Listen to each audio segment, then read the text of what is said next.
चलिए हम लोग देखें, पिछले क्लास का प्रोग्रेस हम लोग का था कि हम लोग देख चुके थे the process of sexual reproduction in flowering plants.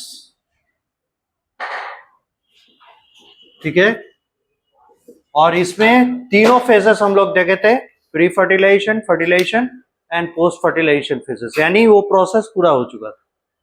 अब हम लोग को इसमें जो ऑफशूट है, कुछ चीज रह गया है, उनको अलग से देखना है। उसमें एक है process of development of embryo, और इसमें स्पेशली हम लोग को देखना है डाइकॉट का, क्योंकि एनसीईआरटी बुक डाइकॉट के बारे में दिया है, तो डाइकॉट हम लोग जानेंगे, नंबर 1। नंबर 2, द सीड,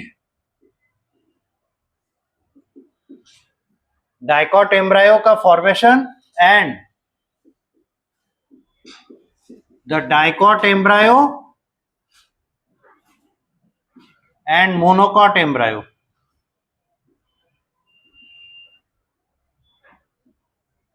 ये क्या है ना। उसके बाद सीड, तीसरा है इसमें देखने के लिए पोस्ट फर्टिलाइजेशन चेंजेस। तो इसमें कुछ चीज है जो सॉर्ट ऑफ रिपीट होगा, 11th में भी हम लोग पढ़े हैं, उसी चीज को 12th में फिर से लेकर आया। नंबर 4, तो जहां पे रिपीटेशन है वहां हम लोग स्किप कर सकते हैं। और number 4, special conditions for fruit formation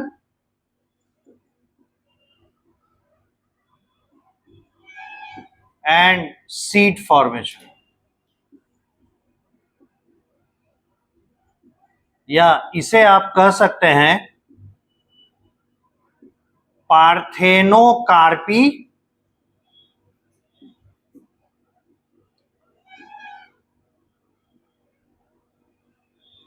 apomixis पॉलीएम्ब्रायोनी। ये 3 चीजें हैं।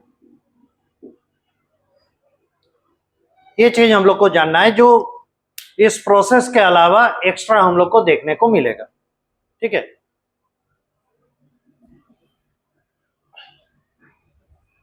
वन बाय वन चलिए। पहले में हम लोग को देखना है ये डाइकॉट एम्ब्रायो का फॉर्मेशन। ठीक है, तो याद कीजिए उस जगह पे ये था एम्ब्रायो सैक, है ना, और इस तरफ 3 क्या थे, एंटीपोडल्स थे,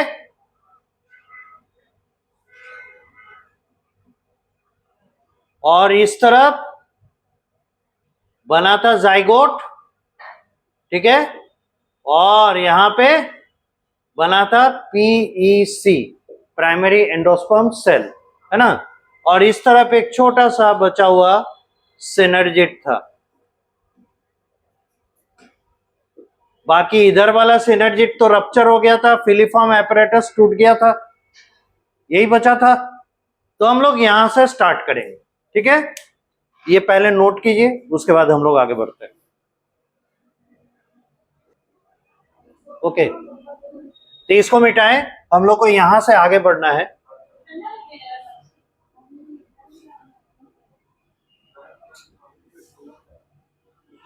ओके,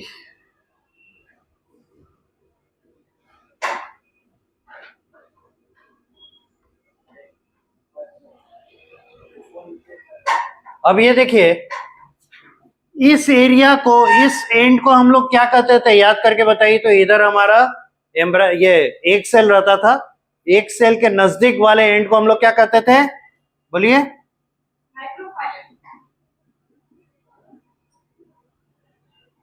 माइक्रोपाइलर एंड, और इसके ऑपोजिट वाले को चलाजा एंड। ठीक है ना। तो अब हम लोग क्या करेंगे, अब इसको देख रहे हैं जाइगोट को। एक चीज और यहां देखिए, क्या होता है, जाइगोट फ्यू डिविजन्स करता है ना, उसके बाद थोड़ी देर के लिए रुक जाता है, या आप ऐसे कहिए जाइगोट फॉर्मेशन के बाद एक स्मॉल पॉज लेता है। अब ऐसा क्यों करता है? आपको याद होगा जब हम लोग एंडोस्पर्म के बारे में जाने कि प्राइमरी एंडोस्पर्म सेल जो है वो आगे चल के क्या बनाएगा, एंडोस्पर्म, और ये है क्या, न्यूट्रिटिव टिश्यू है, ठीक है ना, ये न्यूट्रिटिव टिश्यू है, न्यूट्रिशन प्रोवाइड करेगा किसको, एम्ब्रायो को, और जाइगोट है फ्यूचर एम्ब्रायो, तो उस एम्ब्रायो को न्यूट्रिशन देने के लिए एंडोस्पर्म बनेगा। तब देखिए हम बाराती को बुला लें, है ना, गेस्ट को बुला लें और खाना बनाए नहीं, क्या हाल होगा, बेइज्जती होगा, है ना, इंसल्ट होगा। तो हम लोग क्या करते हैं, गेस्ट को बुलाने के पहले उनके आदर सत्कार के लिए भोजन तैयार करके रखते हैं। तो अगर ये गेस्ट है, ये जाइगोट फ्यूचर में बनके एम्ब्रायो तैयार होगा तो ये गेस्ट है, ठीक है, तो इसका होस्ट कौन है जो खाना खिलाएगा, और यह है एंडोस्पर्म। इसलिए टेक्निकली क्या होना चाहिए, एंडोस्पर्म को पहले बनना चाहिए, उसके बाद जाके एम्ब्रायो को फॉर्म करना चाहिए। बस इसी पर्पस के लिए जाइगोट जो है एक स्मॉल पॉज लेता है, मतलब रुक जाता है, डिवीजन उसका रुका हुआ रहता है। क्यों? क्योंकि ये टाइम देता है ताकि प्राइमरी एंडोस्पर्म सेल तेजी से डिवाइड करे और बहुत हद तक, है ना, एंडोस्पर्म बना चुका हो, कंप्लीट नहीं होगा लेकिन काफी प्रोग्रेस कर जाएगा, काफी आगे बढ़ जाएगा, और तब जाके जाइगोट डिवाइड करना शुरू करेगा। तो यहाँ एक इंपॉर्टेंट पॉइंट है, नोटेड वाई करके लिखेंगे कि, यहाँ लिखिए नंबर 1, द एनबी यानी नोटेड वाई करके लिखिएगा, the endosperm is a nutritive tissue, the endosperm is a nutritive tissue. Endosperm is a nutritive tissue which provides nutrition. Endosperm is a nutritive tissue which provides nutrition to the embryo. Full stop. Therefore, इसी में लिखेंगे, therefore it should form first before the embryo develops. It should form first before the embryo develops. पहला हो गया। अब important point number 2 में आइएगा, point number 2, उसमें लिखिएगा to promote the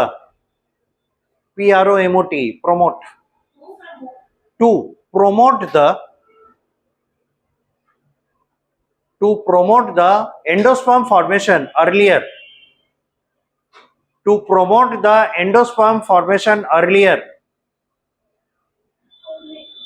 formation formation earlier, पहले, to promote the endosperm formation earlier, the zygote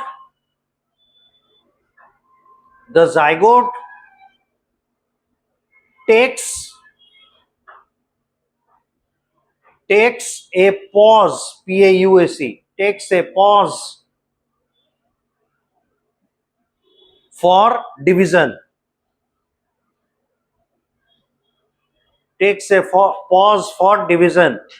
and once good quantity of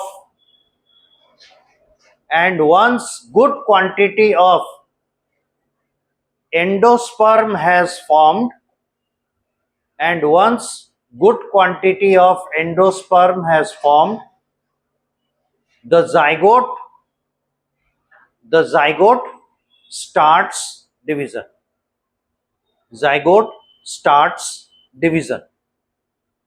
full stop. समझ में आ गया?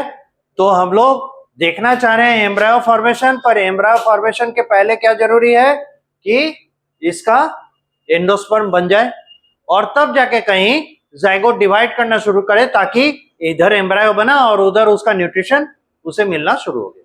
ठीक है, अब देखिए, दिस इज द जाइगोट। और अगर हम लोग मान लें कि ये चलाजा एंड है और इस तरफ माइक्रोपाइलर एंड, ठीक है, ये मान लिया है। अब क्या होगा, जाइगोट डिवाइड करेगा, मतलब जाइगोट एनलार्ज करेगा, पहले साइज बढ़ेगा।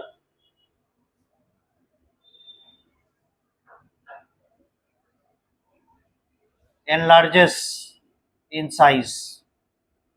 तो भाई कोई सेल अपना साइज बढ़ा रहा है, कैसे पता चलेगा? उसका साइटोप्लाज्म का वॉल्यूम बढ़ गया। पर एक बात आप जानते हैं, न्यूक्लियस पे कौन रहता है? क्रोमोसोम, यही उसका घर है। और क्रोमोसोम का नंबर बढ़ता घटता नहीं है, फिक्स रहता है। ठीक है, यानी न्यूक्लियस का साइज किसी भी हालत में नहीं बदलेगा, वो जैसा है उतना ही रहेगा। तो अगर इसका साइटोप्लाज्म बढ़ गया, न्यूक्लियस तो उतना ही बड़ा रहेगा। इसीलिए हम लोग इसको इस तरीके से दिखाते हैं। हर एक चीज के पीछे लॉजिक है। और आपको फिर से बताते हैं, प्लांट साइंस बहुत ही लॉजिकल है। लगभग इसमें हर चीज एक्सप्लेन्ड है कि ऐसा क्यों हो रहा है। पर एनिमल्स में अभी भी बहुत सारा चीज हम लोग को नहीं पता है कि ऐसा क्यों होता है। बहुत देर से, बहुत दिनों के बाद हम लोग को, बहुत रिसर्च करने के बाद मालूम चलता है। पर प्लांट्स में ऑलमोस्ट सब हम लोग जानते हैं, लगभग। एनीवे, तो ये एनलार्ज होने के बाद ऐसा दिख रहा है, इसीलिए ऐसा हो रहा है। अब क्या होगा, ये डिवाइड करेगा। डिवाइड करने के बाद ये दो सेल में बदल जाएगा। और पहला division horizontal division, first division.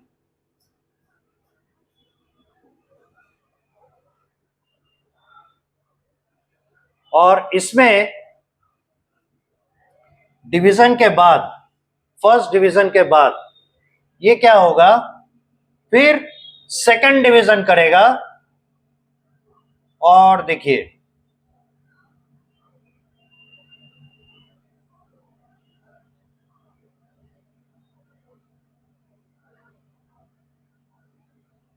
इस तरीके से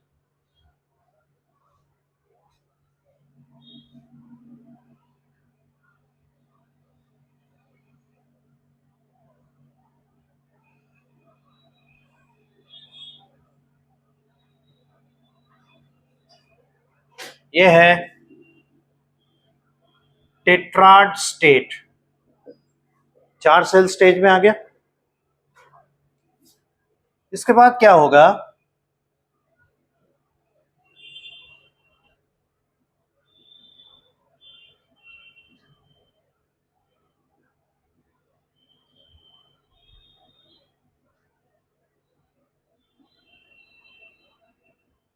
इस तरफ हम लोग ऐसा कर लें, इसको थोड़ा चेंज करें।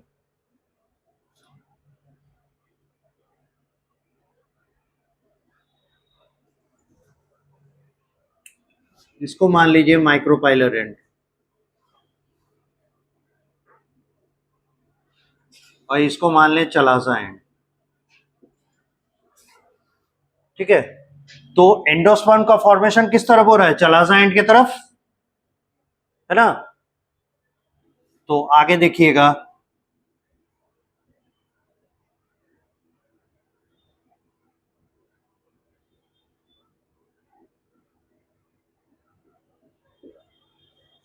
ये 8 सेल स्टेज में आया,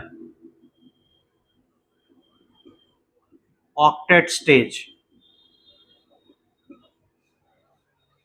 ठीक है, उसके बाद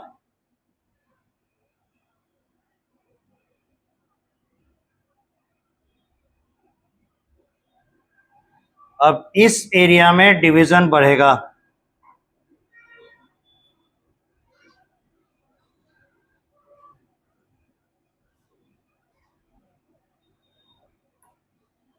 इस तरीके से और ये जो लंबा सा स्ट्रक्चर बन रहा है ये कहलाएगा सस्पेंसर। सस्पेंसर क्या करता है? सस्पेंशन दे रहा है, लटका रहा है, यानी ऊपर की ओर उठाए हुए इसको। ठीक है, रीजन क्या है कि इस तरफ एंडोस्पर्म है, यानी एंडोस्पर्म के तरफ जो बढ़ रहा है, आगे की ओर प्रोसीड कर रहा है, वो कौन होगा? एम्ब्रायो होगा, है ना। तो इस एम्ब्रायो को आगे की ओर बढ़ा रहा है, और ये कहां प्रेजेंट था? ये प्रेजेंट था ओवरी में, है ना। ओवरी के वॉल के साथ ही एसोसिएटेड है, ओवरी के वॉल से ऊपर की ओर बढ़ रहा है। तो ये एक सस्पेंसर लगाया कुछ सेल्स का, जिसमें फर्दर रफ डिवीजन नहीं हो रहा है। टॉप का जो सेल है, सबसे ऊपर का जो सेल है ना, जो टर्मिनल सेल है, उसमें लगातार डिवीजन हो रहा है। तो वही एक्चुअली में एम्ब्रायो बनने जा रहा है। इसके बाद क्या होगा? ये मल्टीप्लाई किया, मल्टीपल सेल्स यहां बन गए,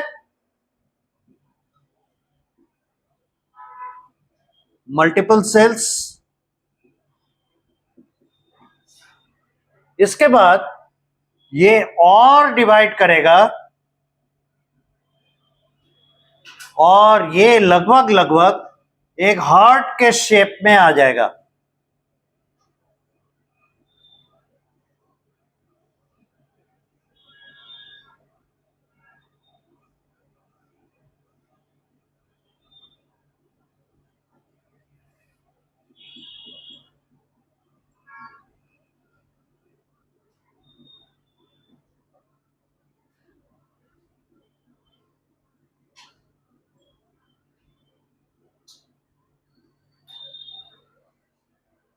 इसीलिए इसको कहते हैं हार्ट शेप्ड एम्ब्रायो। यहां तक आने के बाद थोड़ा रुकते हैं। ये जो सेल्स हैं यहां कलेक्टेड है ना, ये सेल्स एक्चुअली 3 लेयर में अरेंज्ड है। ठीक है, ये आउटर लेयर, है ना, ये मिडिल लेयर, और ये सेंट्रल लेयर। आउटर लेयर के सेल्स को कहते हैं इपीब्लेमा, और सेंट्रल लेयर के सेल्स को कहते हैं प्लीरोम, और मिडिल लेयर के सेल्स को कहते हैं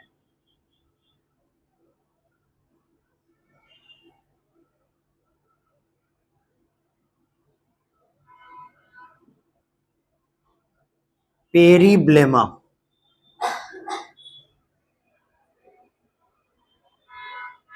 ये जो इपीब्लेमा है ये फ्यूचर इपीडर्मिस है। ये जो पेरीब्लेमा है ये फ्यूचर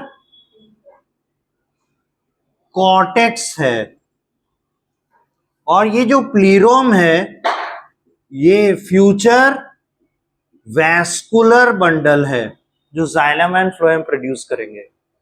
ठीक है, तो इन्हीं सेल के कलेक्शंस को लेकर इतना बड़ा और, है ना, कलेक्टेड सेल्स यहां पे बने हैं, जिसमें कि बाहर के तरफ वही फ्यूचर एपिडर्मिस है, मिडिल लेयर में फ्यूचर कॉर्टेक्स बैठा हुआ है, और सेंटर लेयर में फ्यूचर वैस्कुलर बंडल बैठा हुआ है। ठीक है, लेकिन अभी भी इसने डिसाइड नहीं किया है कि हम रूट के तरफ जाएंगे या शूट के तरफ जाएंगे, यानी शूट बनाने जाना है कि रूट बनाने जाना है, अभी तक डिसाइड नहीं किया।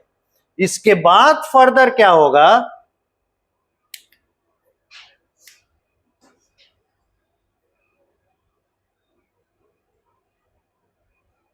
ये काफी आगे बढ़ जाएगा, काफी डेवलप करेगा, और इसमें नंबर ऑफ कलेक्टेड सेल्स बहुत हो जाएंगे। ठीक है, नंबर ऑफ सेल्स इसमें बहुत हो जाएंगे।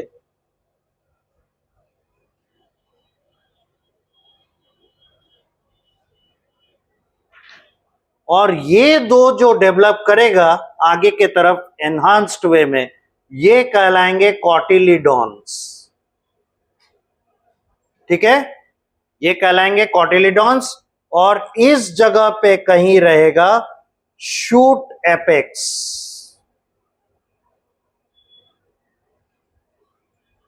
या आप ऐसा कर सकते हैं कि इस जगह पे रहेगा कहीं शूट इनिशियल, ज्यादा बेटर होगा आप लिखें शूट इनिशियल।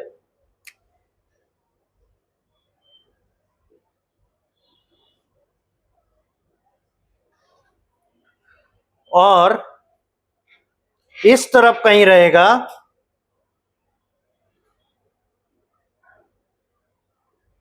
Root initial. ठीक है, इसका मतलब है कि ये फ्यूचर में जाके इस तरफ का जो रूट वाला इनिशियल है वो जाके रेडिकल बनाएगा, और ये चल के आगे चल के प्लीम्यूल बनाएगा।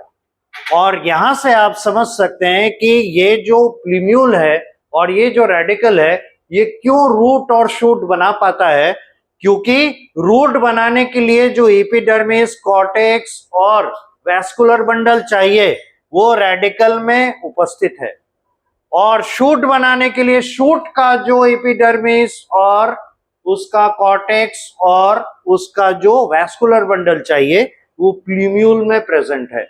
क्योंकि ये जो 3 लेयर में डिवाइड हुआ, ये तीनों लेयर के सेल्स यहां और यहां दोनों जगह उपस्थित होंगे। ठीक है, अब है क्या, ये कहलाएंगे क्या, तो ये चूंकि रूट को बनाएंगे और वो जाके शूट को बनाएंगे, इसलिए ये कलेक्शन ऑफ मेरिस्टेम्स है। तो यहां तक एम्ब्रायनिक मेरिस्टेम है, यहां भी एम्ब्रायनिक मेरिस्टेम है, यहां जाके ये एम्ब्रायनिक मेरिस्टेम फॉर शूट और यहां एम्ब्रायनिक मेरिस्टेम फॉर रूट बन जाता है। ठीक है, और इसी मेरिस्टेमेटिक सेल में से कुछ हिस्से जो है न्यूट्रिशन प्रोवाइड करने के पर्पस से रहते हैं और ये बन जाते हैं कॉटिलिडॉन। ठीक है, और ये कहानी बिल्कुल वैसे ही चल रही है जैसे याद कीजिए ओव्यूल बनते समय हुआ था, यानी सेंट्रल सेल बनते समय हुआ था। उसमें क्या हुआ, न्यूसेलस जो था ओव्यूल के अंदर, है ना, उसमें ढेर सारे सेल्स थे, उसमें से किसी एक सेल ने मेगास्पोर मदर सेल का रोल प्ले किया, बाकी सारे क्या रह गए, न्यूट्रिशन प्रोवाइड करने के लिए रह गए, और उनसे कोई भी एक ये रोल प्ले कर सकता था, तो बाकी को ये अपॉर्चुनिटी नहीं मिलता, है ना।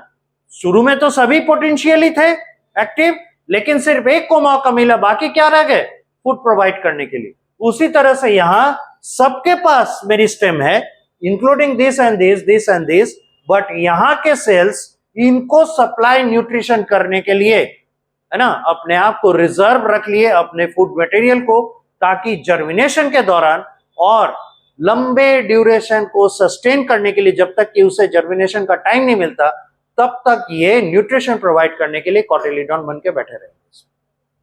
आई बात समझ में किस तरीके से इसका डेवलपमेंट हो रहा है। तो ये है प्रोसेस डाइकॉट एम्ब्रायो फॉर्मेशन का। ठीक है, और इन द मेन टाइम क्या होगा, चूंकि ये एम्ब्रायो ये वाला हिस्सा एम्ब्रायो बन रहा है, इसके यहां तक पहुंचते पहुंचते most of the time endosperm use हो जाता है डाइकॉट, पर मोनोकॉट में उसका एंडोस्पर्म रह जाता है ज्यादातर में, पर डाइकॉट में ज्यादातर में क्या होता है, एंडोस्पर्म यूज कर लिया जाता है। कुछ एक एक्सेप्शंस हैं, जैसे कि कैस्टोर, उसमें उसका एंडोस्पर्म रह जाता है, बाकी जैसे पी है, जैसे ग्राउंडनट है ना, इन सब में, जैसे ग्राम है, जैसे पल्सेस हैं, इन सब में उनका एंडोस्पर्म यूज हो जाता है। राइट, यहां तक पूरा कीजिए। ये जो 2 सेल स्टेज आया ना, इसको हम लोग टर्मिनल सेल कहते हैं, और ये basal cell.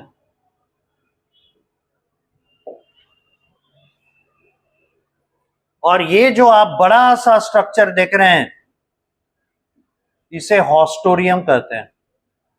So this is also haustorium, और ये फ्यूचर हॉस्टोरियम। और ये जो है ये है फ्यूचर एम्ब्रायो, है ना, और ये जो है ये फ्यूचर यस सस्पेंसर है।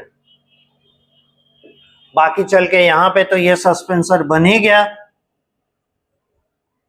ना, ये सस्पेंसर बन गया, ये ऑस्ट्रोडियम बन गया, और ये चलेगा टू फॉर्म एम्ब्रायो। हम लोग थोड़ा समझने के लिए इनको इस तरीके से कर रहे हैं, पर इन एक्चुअल प्रैक्टिस ये ना कंटिन्यूअस, मतलब सब कुछ सिंक्रोनाइज होता है, एक साथ सब चलता है, और हम लोग अपने समझने के लिए इसे इस तरीके से दिखा रहे हैं। ठीक है, पूरा कीजिए।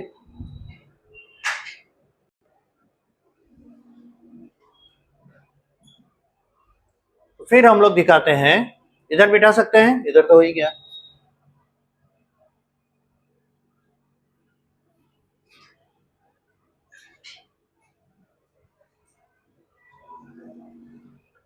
अच्छा, ये फर्स्ट, ये सेकंड, इधर थर्ड था 2 सेल वाला, इधर फोर्थ था 4 सेल स्टेट वाला, ये फिफ्थ है, इसको सिक्स्थ कर दीजिए, ये सेवेंथ है, ये एट्थ कर दीजिए, ठीक है, अब दीजिए नाइन्थ,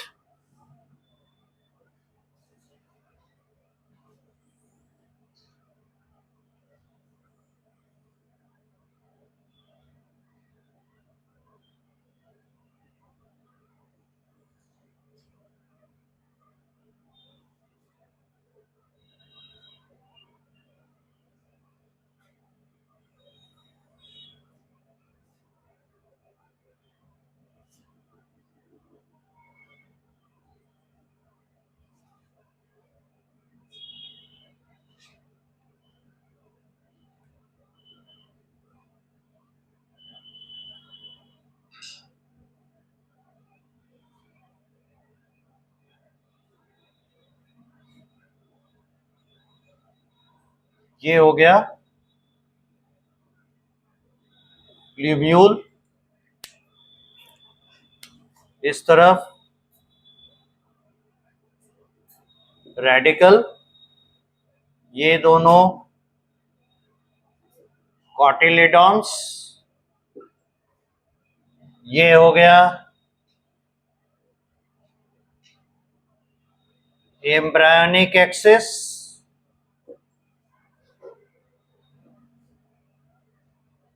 इस तरफ का एरिया ये, है ना, कॉटिलेडॉन से ऊपर का हिस्सा है जहां कॉटिलेडॉन आके अटैच हो रहा है, तो ये कहीं इपिकोटाइल, और कॉटिलेडॉन से नीचे वाला हिस्सा ये हो जाएगा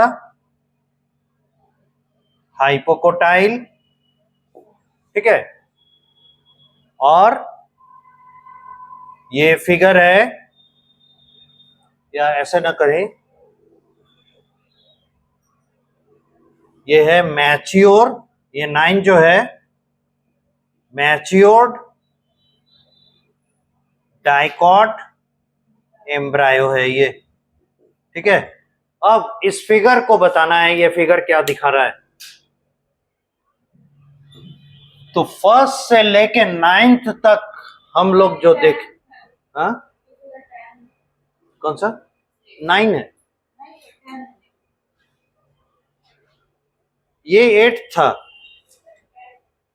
10 है, चलिए ठीक है। ये फिगर जो है demonstration of different stages of development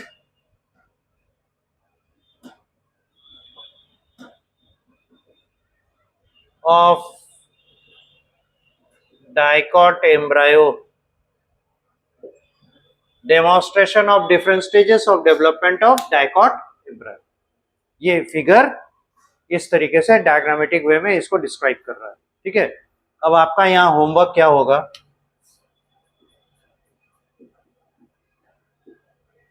write down या describe the process of development of a dicot embryo। आपको बताना है, तो आपके पास डायग्राम है ही, आप क्या करेंगे, हर डायग्राम के स्टेज को एक एक सेंटेंस में एक्सप्लेन कर देंगे, तो 10 सेंटेंस में आपका आंसर पूरा, और हर एक स्टेज के लिए एक एक डायग्राम। ठीक है, इस तरीके से पूरा कीजिए। क्वेश्चन जरूर लिखिएगा, ये आप लोग खुद से तैयार कीजिएगा इसका आंसर। ये हुआ मैच्योर एम्ब्रायो, ऐसा दिखता है, और वो रहा उसका क्वेश्चन। ये मिटा दें, इसका तो जरूरत नहीं है।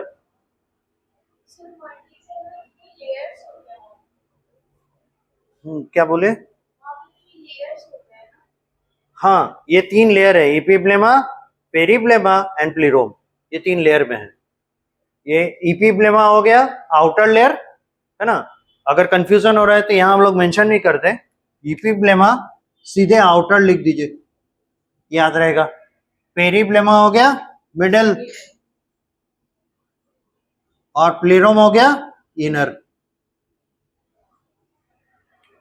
ठीक है, ये लेयर्स हैं, लेयर्स ऑफ सेल्स।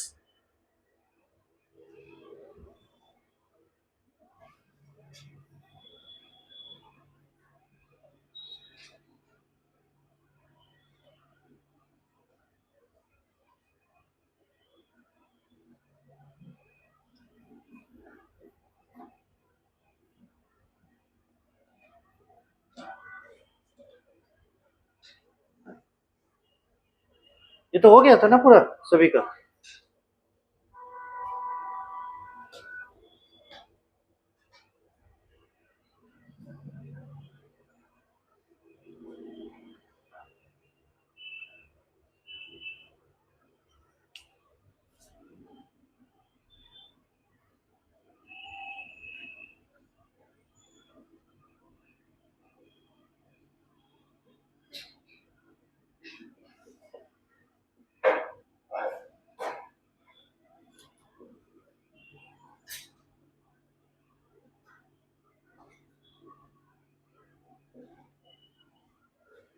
इसके फॉर्मेशन के स्टेजेस तो नहीं दिखाए हैं, बस इसने डायग्राम ड्रॉ किया, तो हम लोग उसके डिफरेंट पार्ट्स के थोड़े इंपॉर्टेंस देखेंगे। ठीक है,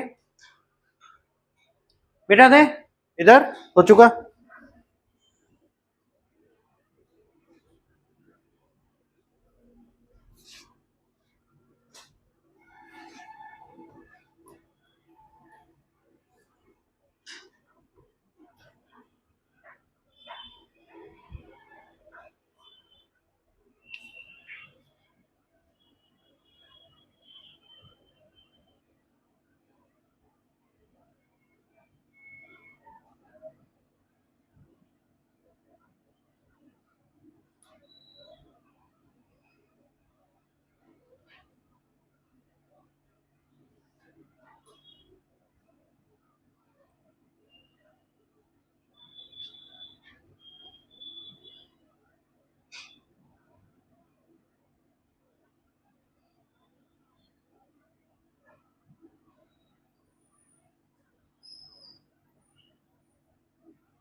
मोरलेस इस तरह का, एग्जैक्टली ऐसा नहीं रहता, मोरलेस ऐसा ही रहता है।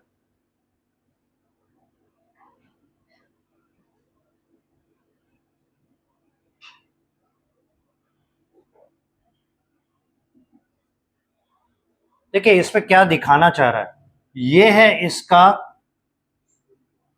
Scutellum, SCUTLLUM, scutellum.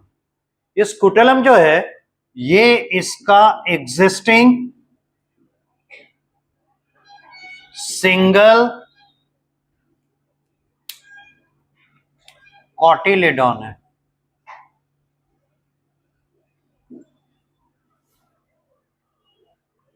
और एक इसमें इपीब्लास्ट दिखाता है, ठीक है। ये जो है इसका सिंगल नॉन फंक्शनल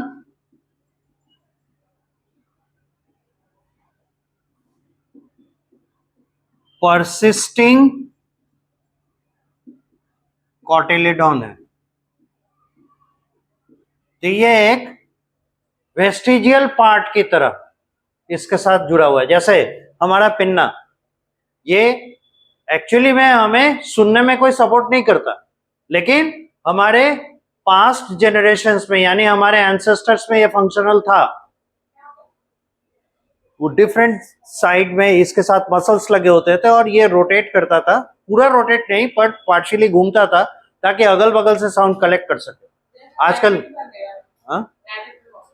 रैबिट में, दूसरे किसी भी एनिमल में, जैसे काऊ में देखिएगा, फिर आप देखिएगा डॉग में, कैट में, है ना। तो उसी तरह से ये एपीब्लास्ट है, वेस्टिजियल है, ये कॉटिलेडॉन है तो सही पर ये फंक्शनल नहीं, ठीक है। तो this is how it is present. तो ये क्या हो गया, सिंगल कॉटिलिडोनस, इसीलिए ये क्या है, मोनोकॉट एम्ब्रायो। और उसमें क्या था, यहां देखिए तो दो दो कॉटिलिडॉन, कॉटिलिडॉन से कॉट तो डाइकॉट एम्ब्रायो।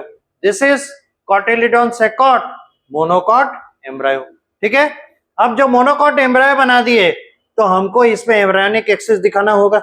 ये कहां गया, तो ये देखिए, सॉरी, एम्ब्रायोनिक एक्सिस देखने के लिए प्लूम्यूल और रेडिकल जानना होगा कहां है। तो ये देखिए, ये रहा प्लूम्यूल, ठीक है, और ये रहा रेडिकल, ठीक है, इस तरफ रेडिकल। तो ये देखिए, तो ये स्कूटेलम यहां आके ज्वाइन कर रहा है ना, यानी कॉटिलिडॉन यहां आके ज्वाइन कर रहा है।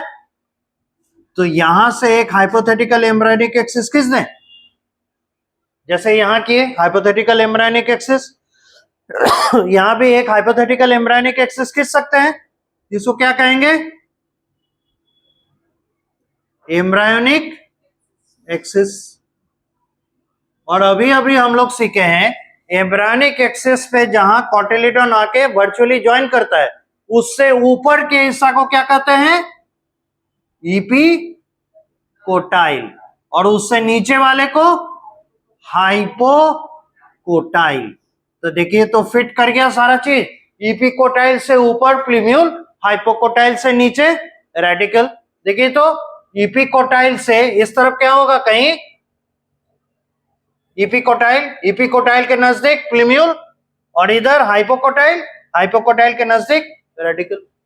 यहां पे भी वही चीज है। तो basic pattern is the same, ठीक है। अब कुछ चीज आप एक चने के सीड और एक ग्रास के सीड में कंपेयर कीजिए तो कौन ज्यादा मजबूत होगा,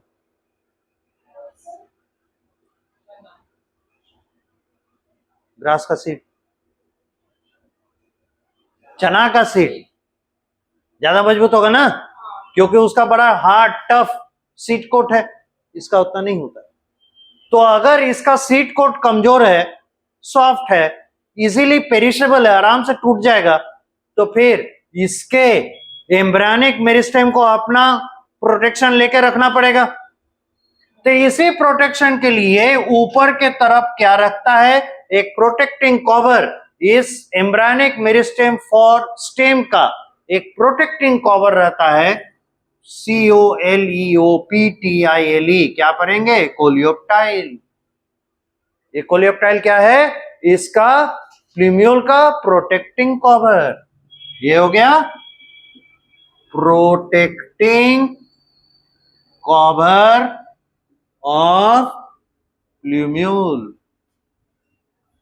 देखिए हर चीज को लाइन बाय लाइन लिखवाना आपके लिए बड़ा भारी हो जाएगा, फिर आपको लगेगा कि बहुत याद करना है। डायग्राम में ही देख के अगर हम लोग समझ लेते हैं तो जब क्वेश्चन पूछा जाएगा, जैसे ये क्वेश्चन दिया, आप उसको एक्सप्लेन इजीली कर सकते हैं कि नहीं? कर सकते हैं, क्योंकि देखिए अब हम लोग को अभी जिस स्टेज में है, अब हम लोग को फोकस करना होगा दो चीज पे। हमारा जो भी कंपटीशन है, नीट है, बीसीसीए, सीयूईटी, यूजीए, वो तो करेंगे ही, साथ ही साथ बोर्ड को भी ध्यान में रखना है। तो हम लोग सब्जेक्टिव ऑब्जेक्टिव दोनों का ध्यान रखकर पढ़ेंगे। दूसरी चीज, हम हाईलाइट आपको मोस्ट ऑफन वो एरिया करते हैं, ऐसे कुछ भी छोड़ के नहीं बताते, लेकिन जहां पे हाईलाइट करते हैं इसका मतलब क्या है आप समझ के रखिए, ये वो एरिया है जो कि बहुत ज्यादा प्रोबेबिलिटी है यहीं से क्वेश्चन पूछेगा। पर ये हम कभी नहीं कहते यहां छोड़ के दूसरी जगह से नहीं पूछेगा, दूसरी जगह से भी पूछेगा, पर ये वो जगह है जहां से खूब पूछता है, क्योंकि बहुत सारा कॉन्सेप्ट है और लोग बहुत कंफ्यूज करते हैं। Right, okay. तो ये हो गया क्या? Coleoptile protecting cover of the plumule. Radical, radical का भी एक प्रोटेक्टिंग कवर होना चाहिए, और यह COLEO,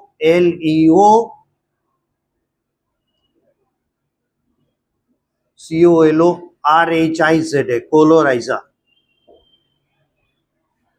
वो कोलियोप्टाइल, ये कोलोराइजा, और कोलोराइजा हो गया प्रोटेक्टिंग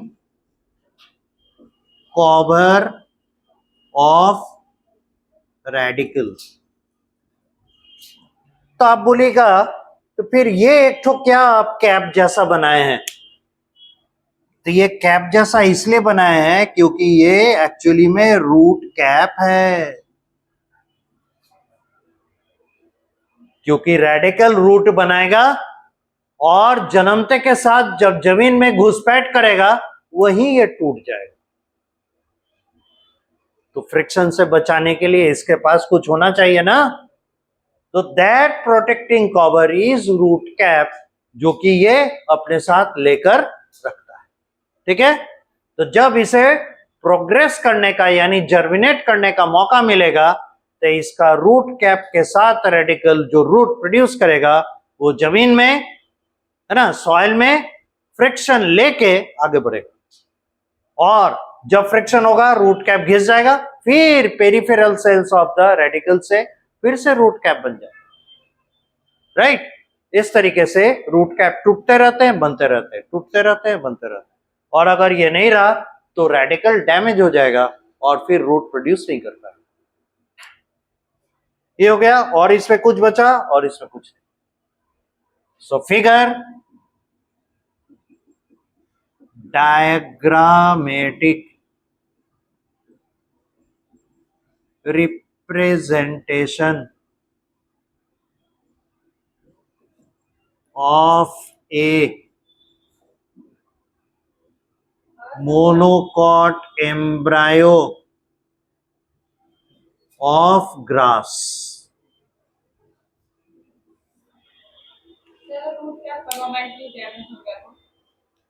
फिर बेचारा रूट नहीं बना पाएगा, रूट नहीं बना पाएगा तो इसको कोई खाना नहीं खिलाएगा, खाना नहीं खिलाएगा तो पनप नहीं पाएगा। अगर रूट डेवलप हो गया, प्लांट स्टेबल हो गया, उसके बाद टूट गया, देखिए रूट को लगातार अपना रूट कैप बना के रखना होता है, क्योंकि इसका जो रूट हेयर है वो आगे बढ़ेगा, और जो रूट का एपिकल पोर्शन है वो रूट हेयर्स जो है वो एक्चुअली अगल बगल के सॉइल में से वाटर और मिनरल एब्जॉर्ब करेगा, और रूट का जो एक्सट्रीम पोर्शन है वो रूट को आगे बढ़ाता रहेगा। जितना आगे बढ़ेगा उतना ज्यादा इसको एरिया मिलेगा एब्जॉर्प्शन का।